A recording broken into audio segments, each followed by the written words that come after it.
Welcome to another edition of the Game Preview Podcast. Ethan Greenberg, Cynthia Frelund, the Jets rolling on. They go to Green Bay. They beat the Packers 27-10. The Jets now 4-2 on the year. Before we get going, Cynthia, what's going on right now with the Jets? Is this an unexpected jump in your eyes from year one to year two under Robert Saleh? I mean, I think if any Jets fans were being honest and they thought, hey, you're going to go to Lambeau Field and beat the back-to-back MVP. If you'd have told people that back in August, they would have been like, I don't know. But watching the team evolve, it before going into the game, it did not even seem like a weird potential, huge, unfathomable upset. But it certainly is a really amazing feather in the cap because, I mean, you're not the back-to-back MVP for no reason. Also, if you would have told that to a Jets fan, they probably would have been like, oh, Zach Wilson must have thrown for 350 yards. He only threw for 110. The Jets scored on special teams. We're going to have to talk about special teams a little bit later. Got to give a shout out. And I know that our producer, Matt Sitkoff, wants everything he can do to talk about Philly Will Parks, as always he would like to. But let's dive into the first quarter because it kind of goes hand in hand. The Jets pass rush, Quinnen Williams, the AFC Defensive Player of the Week, now rolling on to play the Denver Broncos in back-to-back road games. Cynthia, if Quinnen plays the way that he's been playing at Lambeau Field throughout the first 6 games of the year, what does that do for this Jets defense?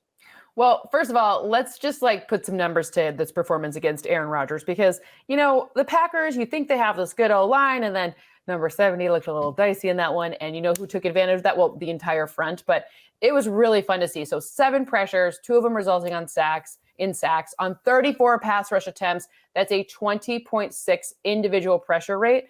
Think of 10 to 12 being pretty good. You went at 15 being really good, but 20.6, that is fantastic. So what that does is provide a really nice anchor so that all of the other pieces of this front can all begin to work together even more efficiently and effectively too. In 4 total sacks of Aaron Rodgers, our guy Sheldon got one. We like that one. He also had 4 pressures. He had an individual 12.9% pressure rate. And of course, John Franklin Myers added the other. And then the front and the back, they all work together. So you're not going to get me out of this lead off segment without mentioning that Sauce Gardner allowed just 8 total yards on 1 reception. He was targeted 7 times, forced 3 incompletions. It was not you're not going to complete a pass against Sauce in that last one. I mean, obviously he wore the cheese hat after to make sure we all know.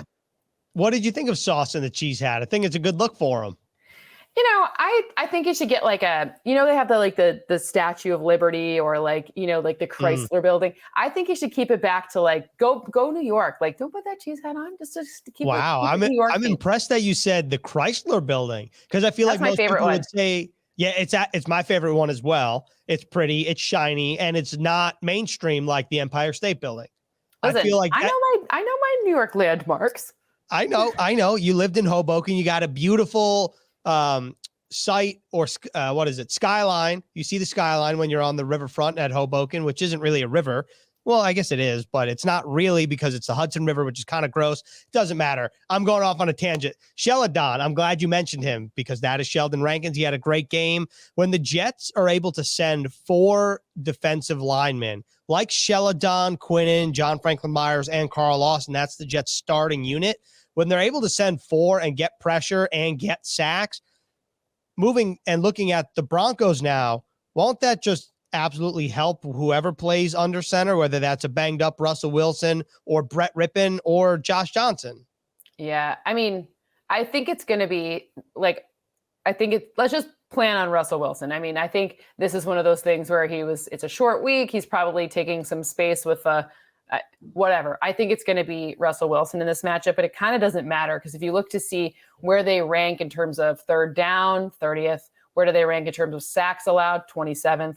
These are not areas that the O-line has been really helping out whoever's under center or out of the shotgun or wherever the quarterback's going to line up. So this is a really confounding offense just in general.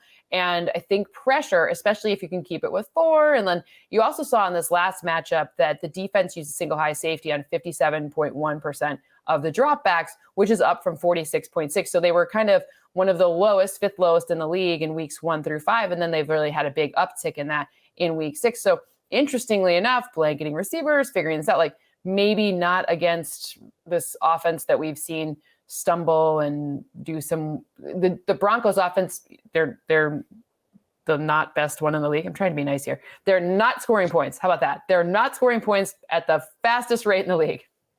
I think that is a very polite way to say what other people would want to say about the Denver Broncos and Russell Wilson and their offense. That kind of leads us to the second quarter. Like, what in the world's going on there? Because the Broncos trade for Russell Wilson in the offseason. They pay him. He has a lot of money on that contract, and he just hasn't been the same player, it seems, that what NFL fans are accustomed to in Seattle. Three things stick out to me. The first is that the system that the Broncos are running, and, that came from Nathaniel Hackett, that came from Greenberg, et cetera, it has historically, it's one that could take a minute to work out. Number two, they're committing so many penalties along their offensive line. It is bananas. So they're getting penalized a lot. They're in super unfavorable situations, 1st and 20, all of these gnarly, bad, it's unnecessary. Like, every coach hates penalties. I think, like, Nathaniel Hackett must have dreams where he's like, they're throwing a flag in my dream. Like, it's just so many. So that's the third. And then the third thing is if you're looking at Russell specifically, going back to, we had that finger injury in 2021. If you're looking at, like, what's happened since then, he has a 60.3 completion percentage and an 88.9 passer rating since that injury, with just completing 1/3, 33.3% of his deep attempts. When I think Russell Wilson, I think deep ball, improv, like, run around a lot, get out of the pocket, find some, and then bam, Tyler Lockett, or bam, DK Metcalf. None of that's happening. And the deep pass is a really big key to his game. He runs off script a lot. He likes to be off script. It's not like the same kind of high percentage throws that other guys like to run. So he's been very, very different in this past, since 2021, since he had the finger injury. And by the way, I will say Broncos only seven offensive touchdowns in 2022, tied for the second fewest in the NFL. So that's my nice way of saying they're not scoring points. There we go. I found a good way to say it. If I were grading that, I would give it an A+, because you did a very nice job of threading the needle of being nice and also being very informative. And there's a lot to break down, but Russell Wilson, 2-4, that's the worst in any season in his career. 58.6 completion percentage, also the worst in any season in his career. Same with a 5-3 passing touchdown to interception ratio and an 83.4 passer rating. All the worst from what we've seen from Russell Wilson. And I wanted to go back to something you said in the original point of your thesis there, of why the Broncos are struggling. You said that historically, the Green Bay Nathaniel Hackett offense is one that could take time to implement. What is it about that offense that actually takes time? Well, look, we can only assume Nathaniel Hackett will kind of be like where he grew up, right? Like, who did he get mentored by, taught by, et cetera. So you do see some sort of change from like that. They have not been able to figure out this run game. And that is something that's a very big key to the type of foundation that it would imagine. I don't know, Nathan, he hasn't called me at home to be like, this is what I'd like to do, Cynthia, but like, it's not happening. So I can only make that like assertion from judging where he has come from and who he has learned from or has worked with. So the run game not working is a problem. Part of that is because of all those penalties, right? But another part is, Javonte Williams being lost for the season is a big deal. I don't know what's going on with Melvin Gordon. He doesn't seem to be playing. They bring in Latavius Murray quite late. And then you've got Mike Boone. Like, these are not their original guys that they were planning on playing with. So part of it is because the run game has not been effective or efficient for them, that they've been able to, they're getting really behind schedule and then in really obvious passing downs. And it's a lot harder to complete a pass, especially remember preseason, they didn't have a lot of snaps together. Well, Russell Wilson doesn't know Cortland Sutton. Jerry Jeudy's the only guy with multiple touchdowns. Like, that's not great either, right? Like that's tough, right? So when you're looking at all these different things, and it just becomes easier for defense to understand what the strategy is. And I feel like that it's an interesting, it's complex, because when you look at the Broncos on paper, there's clearly a lot of offensive talent there. Granted, to your point, Javonte Williams, done for the year. Tim Patrick just got paid in the offseason, done for the year. But something that you said about penalties is that their offensive line's been getting called for a lot of them, knowing what the Jets defensive line just did in Green Bay, and that the Broncos O-line, without its starting left tackle and Garrett Bowles, isn't this like the advantage for the New York Jets? If they want to get 4-0 on the road, they want to keep winning and go to 5-2, like it'll start up front for the Jets, right? Yes. I think if I'm honest, I think everything starts up front on that defense for the Jets, maybe in every game going forward. Because then if you have if you're doing a good job with this defense, with that anchor, then you're able to get the run game going more efficiently in offense. Everything's complementary. So to me, that's like this is the straw that stirs the drink for the entire team. So I'm looking at, what draws teams offsides. Like, I think like Robert Saleh's going to be champing at the bit to be like, oh, this is going to be fun. Like, I'm excited for like this challenge here, because Russell Wilson, he's a great quarterback too. Like, he hasn't been playing as well. We outlined that, but it's still, you can't take away, like, this is Russell Wilson, right? There's a reason they paid him all that money. He's a Super Bowl ring. Like, there's a lot of reasons to say that he's awesome. So this is a fun one. And I think that, like, you've seen a lot of different looks. I mean, I think the linebackers are going to have fun in this one too. So I'm excited to see what happens at Mile High. I think it's going to be last year, Mile High was not pretty for the Jets. It was 26-0 week 3, totally different team. Everyone in year 1. If the first 6 games are any indication for the Jets, this is a totally different team than what they were last year. And just one more thing, our 2-minute warning. I just made that up. Our 2-minute warning here in the second quarter. What do you make of Robert Saleh saying earlier today that he feels like the Broncos offense could be on the precipice of finally clicking, and knowing that there's all the talent there? Like, do you see that when you watch the tape as well? In the beginning of that Chargers game, if you somehow missed it this past Monday, you saw something from Russell Wilson. You saw him complete 3 deep passes. And that, I know that sounds ridiculous, but remember, all it takes is 1 or 2 of these deep gashes to change the entire complex of a game. We saw it actually in the Jets' favor, like with special teams. It takes like these chunk plays, some sudden change, like those types of situations. That does make a big difference. And Russell Wilson is always a threat of that. It started off really strong against the Chargers in that first half, and then he wasn't able to sustain it through the second half, and we saw that difference. But that you're always worried. This is not look, the NFL this is the most close games and the most 8-point, so 1-score wins in NFL history. So the reason that every team is a threat to potentially have a sudden change. And when you've got a guy like Russell Wilson, you cannot discount him, even with the Subway commercials, even with the let's ride, like all the silly stuff. Like, he is still Russell Wilson at the end of the day. And of course, they're going to be on the verge. Cortland Sutton is a very good receiver, probably underrated. So is Jerry Jeudy. Like, they've got some really strong pieces on this offense for sure. I'm really interested to see how Russell Wilson, assuming he plays, responds with the hamstring injury, because to your point, Russell Wilson does like to run around a little bit. Not that he'll take off and gash you for like 20 yards a pop, but he does like to scramble. So I wonder how that hamstring injury will affect him, if at all, on Sunday in Denver. And that brings us to halftime, which we're a week away from the Halloween talk. I've been saving it. There's a lot we can go for there. Like, is it Reese's versus Reese's? What's your favorite costume? Is it an overrated holiday? Everything like that. That will be next week on the Game Preview Podcast. This week, I have no idea. None. Well, I think that we're in that crucial moment where the East Coast and the Midwest, it's my favorite time of the year. So right before Halloween. Once it hits Halloween, you're like, uh-oh, winter's coming. I do love Thanksgiving, but winter's coming. And right now it's like, these are like the two. I am so jealous. You get to go apple picking. There's just like that nice, you get to wear a sweater, and it's like the real, like that, like first crisp, that you're like, ooh, it smells like football, if that makes sense. You know what I'm talking about? Oh yeah. So 100%. I'm pretty jealous of that, because we look, I'm not going to stay jealous long, because I would rather stay warm than cold. And I do not like being cold, but I grew up with it. I paid my dues with being cold. We're good here. Mm-hmm. But I think that, this is the type of week where you're like, oh, I just miss being on the East Coast or in the Midwest, and the leaves, the crinkle of the leaves beneath your feet. Like I'm jealous. Yeah, I think my favorite season is fall. For sure. Yep. I mean, it's not too cold, but it's cold enough. You're comfortable in wearing a sweater. You can wear a fashionable coat if you so choose. There's a lot that goes on. Now, apple picking, you said that. What is your favorite type of apple? Oh, you got to be careful when you get into this with me, because I was going to tell you, I'm going to create, I've been thinking about creating like apple pie cookies. So I'm going to use like a cupcake tin. Wait. Apple pie cookies? That's right. I'm going to use like a cookie, like a cupcake tin, and put a cookie in there, and we're going to see what happens. I don't know if it's going to be good, but we're going to improvise and it's going to be great. But you got to use a sweeter apple for that. So like to me, Gala, great.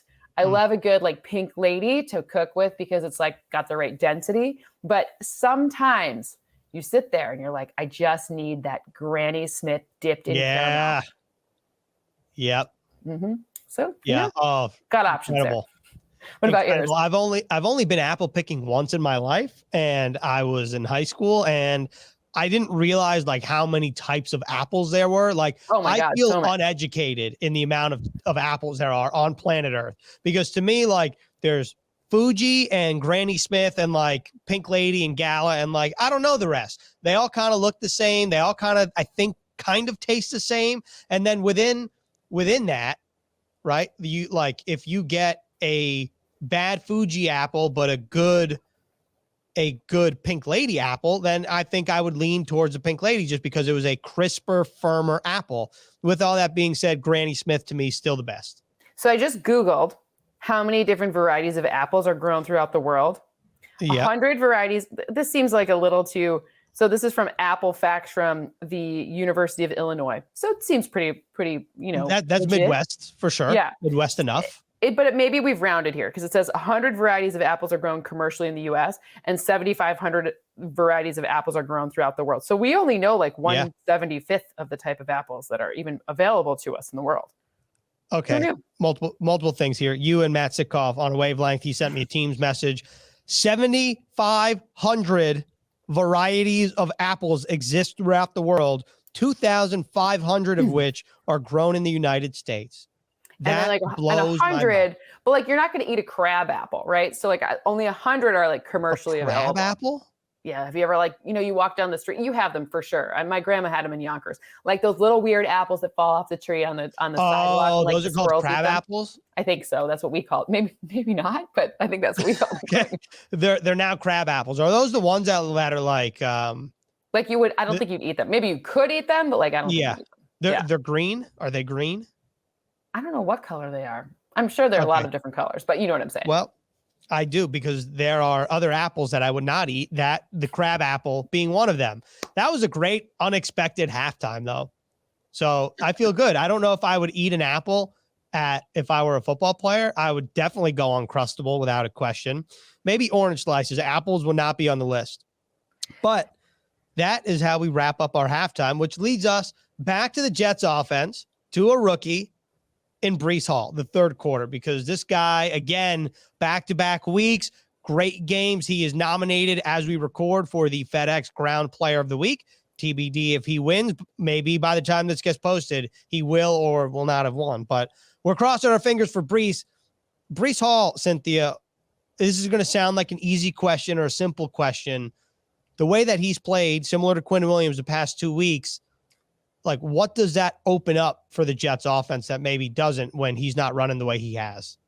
Well, a lot, right? So the first thing that I noticed in this Packers game that was different from the weeks prior was the number of shifts and motions that were used pre-snap was up. So it's 82% of offensive plays against the Packers. Remember, there was inclement weather. It wasn't like perfectly, sunny, and there wasn't that crisp day we were talking about. It was like rainy and yucky. You were there, I wasn't, but it doesn't sound like something I wanted to stand outside for anyways.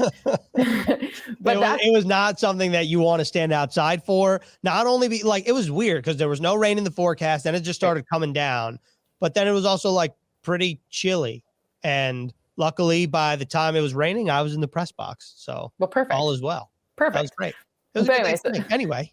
So they're up to 82% from about 68% in the weeks prior. So some of that is really smart. It helps the quarterback identify what type of defense they're facing. But also, when you have a guy like Breece Hall, this is a guy who, whenever they had a light box last week, they made the most of it. He averaged 8.1 yards per rush against a light box. Like, why are you giving Breece Hall whatever? It worked out. 14 rushes, 114 yards, and a touchdown in such scenarios. So again, 8.1 average. And for fun, that 34-yard rushing touchdown, he had plus 31 rushing yards over expected. So he was even outperforming like lofty expectations. Light box, of course, is, remember, when they don't stack extra defenders in the box. So they're preparing for a pass instead of trying to explicitly defend the run. So I don't know. I thought that was very interesting, but that also creates, like, with Breece Hall being so efficient and effective, it creates like a lot better opportunities for short passes to work. So, look, it was bad weather. So 6.9 air yards per attempt. So Zach Wilson's averaging 9.4 in the games prior. Have to adjust for the weather. So that's interesting, but it opens up a lot more opportunities to be able to just get smaller gains. And it doesn't sound sexy, but those open up bigger gains eventually. And then if you don't need them, even better, right? Keep it high probability. And I also think that lost in all of this and the way that Breece Hall has played is Michael Carter, who's no slouch of his own either. Just last week, 6 carries, 41 yards, 6.8 yards per carry. The Jets right now with their 2 backs, Cynthia, when they're able to line up at the same time, whether that's a run or a short pass, the Jets have a lot of answers, I feel like, to different personnel. Whether if you want to guard the receivers, that's fine. They have 2 tight ends and Tyler Conklin and CJ Uzama, who are both very good at blocking and receiving. That's great. You want to stop the run? Well, they have a lot of receivers. You want to guard the guys that catch the football? Well, that's great. You have Breece Hall and Michael Carter.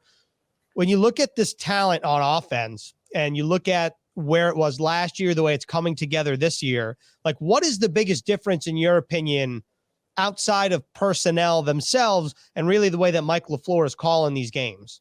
I just checked it because I wanted to be sure, but Michael Carter and Breece Hall were on the field together. So 2 running backs on the field as running backs, not like running backs lined up in a different spot, on like over 20% of the plays, which is a very interesting, different shift than we saw from things last year. So the point is what I'm trying to point out is they're willing to try different things in order to stay effective and efficient. So that's where you're starting to see, like, ahead of last week, we talked about how the Packers were vulnerable against deep passes. Well, then the weather sort of negated that ability for the deep crosser because, let's not put anyone in a situation where like a sloppy ball situation could get you in trouble, right? So do the higher probability things. And if they keep working, don't stray from them.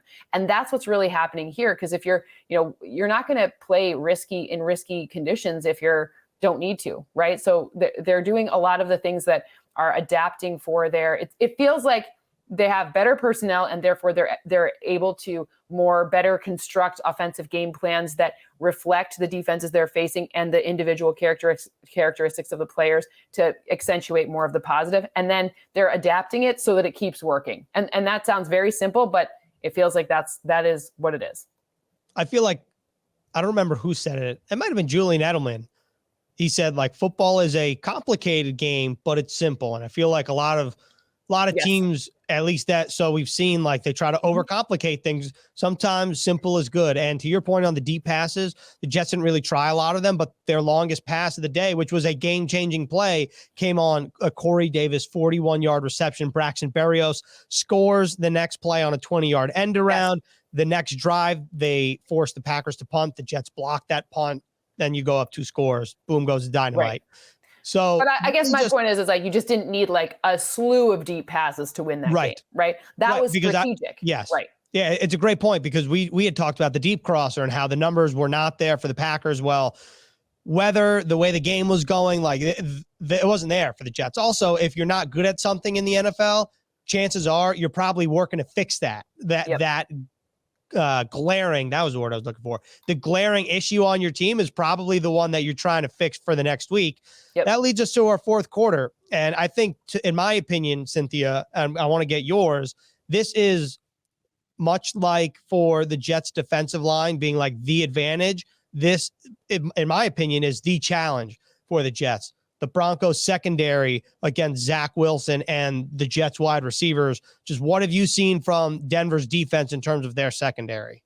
I mean, Denver's, as much as we can question Denver's offense, is as much credit as we need to give Denver's defense because they've been playing really well, especially remember last game against the Chargers, they got Justin Simmons back, who's one of the best safeties in the entire league. Also went to BC, got to get that in there. But but when you're looking to see what the difference, where the Broncos have been a bit susceptible, it's when other teams have gotten that run game going because relying on, Pat Surtain scared off Justin Herbert. I mean, I don't know because Mike Williams, and you heard it on the broadcast, they kept mentioning it, like Mike Williams is really good at coming down with those 50-50 balls. But Justin Herbert wasn't even looking his way with Pat Surtain blanketing him. So it was kind of like a 6 of 1. I don't know if it was that Justin didn't want to go there. I don't know, but it just seemed like it was scary. But it's not for no reason, because Pat Surtain on film has put on some great performances. I mean, in the second year, this guy has just taken some leaps and bounds forward to just be a really excellent and worthy to stay away from non-targetable corner. The good news is that, the Chargers were playing without Keenan Allen. They only really had Mike Williams in that deep game that's their kind of reliable receiver. But and the Jets could switch it up a little bit more. And I don't know if Pat Surtain will blanket anyone in that same way. I don't think that wouldn't make sense for that to be the strategy in this one. But I think that the run game, and as unsexy as that sounds, the run game will be what the key is for the Jets here. If they can keep Breece Hall and Michael Carter efficient and effective and use those deeper passes strategically and not have to rely on them against this secondary, then they're great. But remember, that secondary they've been penalized a lot too. So it's an interesting, it'll be an interesting chess match there. But again, the more that Zach Wilson can stay effective and efficient, it is all about, these defenses are insulating both teams, are really helping both teams to create their offenses to be more effective and efficient. And like I said, it will come down to that run game. You didn't see Austin Eckler run very much in the last game, but you saw he was targeted 16 times. 16, that's so many. It's all the checkdowns. I don't necessarily think it will be that different for probably Breece Hall, right? We'll see, not 16 is a lot, but like you'll probably see that check down situation being an area to exploit because it worked well for the Chargers and other running backs against the Broncos. Absolutely. Justin Herbert, when you just look at the stat line alone, 57 attempts, he completed 37 of them, only for 238 yards and not because 10 of them were to Austin Eckler for a cloud of dust. Right? Yeah, like that's crazy. 10 for 47. Exactly. Yeah. Yep. So, and that defense, I mean, to your point, the defense and the offense in Denver, totally different. The Broncos ranked 31st, not 34th, because there is no 34th team or 33rd team in the NFL. We can add two the Broncos. Why not? Yeah. Okay. You just made 2 of them. So that's great. The Broncos, they ranked 34th and 31st in scoring offense with an average of 14.8 points per game, but they're 4th in scoring defense, allowing an average of 16.5 points per game. And the defense is top 10 in total yards, passing, sacks, and the red zone defense in particular is very interesting because the Jets have a top 10 red zone offense. What is every week you want to put up 7, but when you're going up against a team that hasn't been able to click on offense, has a banged up quarterback, and you're on the road, the importance of 7 compared to 3 feels like it's of the utmost importance compared to any other week. I like where your head's at. I guess my only argument would be that on some level, I wouldn't go for look, I'm an analytics person. People always mistakenly think I always am going to go for the touchdown instead of take the field goal. I don't necessarily you got to trust your defense too. So it's very interesting looking at the stats. So the 20-point benchmark, right? Russell Wilson, 2 and 3 in games that the Broncos have allowed 20 or fewer points in this season. And then Zach Wilson 3-0 when the Jets have not allowed over 20 points. So point being maybe take some of the points if you get down close enough. I would never advise against that. You need obviously 7's preferable always, but take the points in any scenario here because I think this is to me going to come down to which of these defensive fronts specifically is able to create the most havoc, and then which of the secondaries is able to back that up also, because it's kind of the same thing on both sides. I like how you basically just said that you get labeled as someone who goes for every 4th down, no matter where you are on the field. It could be 4th and 49 from your own 1-yard line, and Cynthia saying, you know what, we're sending this thing, we're going for it. That's a bad mislabel. Well, I feel bad for you. I listened to I know it's terrible, isn't it? It's horrible, baby. I listen to the broadcasts a lot. And when they talk about analytics say, it just always it's tough for me because I don't know what their analytics say, right? Like Right. you have your own set of analytics, and you also have, for example, the Chargers last week against the Broncos, like their kicker was banged up. Like he's not going to play now after this game. Like it won the game winner for them, kicked the game winner for them. And, so we don't know, right? So maybe how banged up are you? Like, should you not go for it? Maybe he thinks I've only got 40 yards in me. Maybe, I don't know. So there's no like one hard and fast rule. There is only one thing that I think broadcast should be saying when it comes to this, and it's about limiting extra possessions. That is where you have a real analytics do have a say there, meaning like, right. Limiting an extra possession is really key. Like Chargers made some strange decisions that could have really cost them in that game. And I don't think that the Jets will make those decisions because we haven't seen them do that. So they will do a better job of limiting the extra possession compared to what we saw from the Chargers making some strange decisions, in my opinion. Look, I don't know where the broadcast that gets their analytics or who or what their analytics are. All I know is that here at One Jets Drive, we trust your analytics here on the Game Preview Podcast. And so I have one more question for you about this Denver Broncos defense before we wrap up. And this is just a fun nugget from Next Gen Stats. Patrick Surtain has allowed 142 yards on 35 targets this season, the second fewest yards allowed in the NFL with a minimum of 30 targets. We've talked about how good of a player he is. What about the rest of this Broncos cornerbacks room and their secondary not named Justin Simmons? Is there any advantage there for the Jets knowing that they have multiple receivers like Corey Davis, Garrett Wilson, Elijah Moore, Braxton Berrios, even Jeff Smith, who all I'm saying is there's a lot of different flavors, a lot of different answers to this potential test on Sunday. Absolutely. What I would say, though, is when you have two guys that are that key in your secondary, one safety, one corner, it helps the whole lot look good. You also have Bradley Chubb up front, who's creating some havoc as well.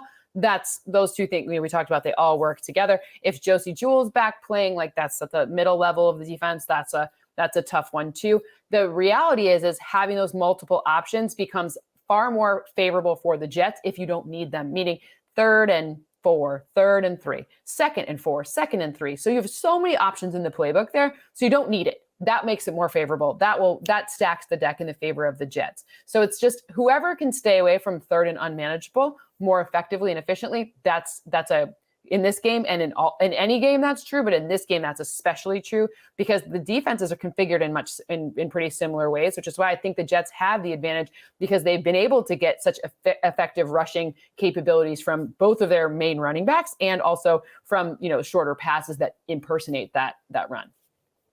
That is the perfect way to end the Game Preview Podcast. Week 7, Jets-Broncos. I've looked at the forecast. It's supposed to be like 70-something degrees on Sunday in Denver. Very nice. I'm a big fan of that, even though I do like the fall. It's nice to get away once in a while. It's like a little vacation, 24 hours. A little warm weather. Feel like we're in California. Who knows? Denver's always confusing because like one day it can be 30 and the next day it can be like 80. Like it's a wildly, so you'll actually probably get the best of both because the leaves will probably be changing, but it will also be warm, which is a really nice, like that's a really good fall day right there. And I forgot my favorite stat of this like entire thing. So I'm going to say it right now. Please. So Quinnen Williams and Carl Lawson have combined for 25 quarterback hits. And that's the most by any teammate duo in the NFL so far this season. Just wanted everyone to know. That right there is the cherry on top of the sundae, right? Mm-hmm. Mm-hmm. I love that. That is perfect because we started with Quinnen Williams, the AFC Defensive Player. It's a Quinnen Williams sandwich.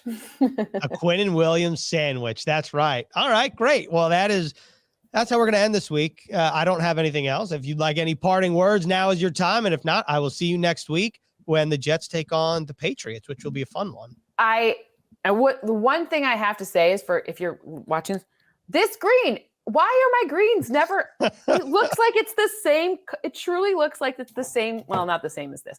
It's the shinier. It looks like it's very close. I don't understand. If someone can explain to me how green works on a screen, I would like to know. I just don't get it. Your shirt kind of looks similar to the painting behind you compared to the blue. That's blue. I'm just telling you how it looks. Don't shoot the messenger. I know. I don't understand how this works. I truly do. Like, it's very confusing. Colors are confusing. Football is confusing. A lot of It's things all are confusing. confusing. And the game preview podcast is Not confusing. We break it down. And that's I don't know what else to say. That's because it. I think we nailed it. there was that was a perfect way to end the podcast. And I can't wait to talk about candy next week. I know. I'm ready.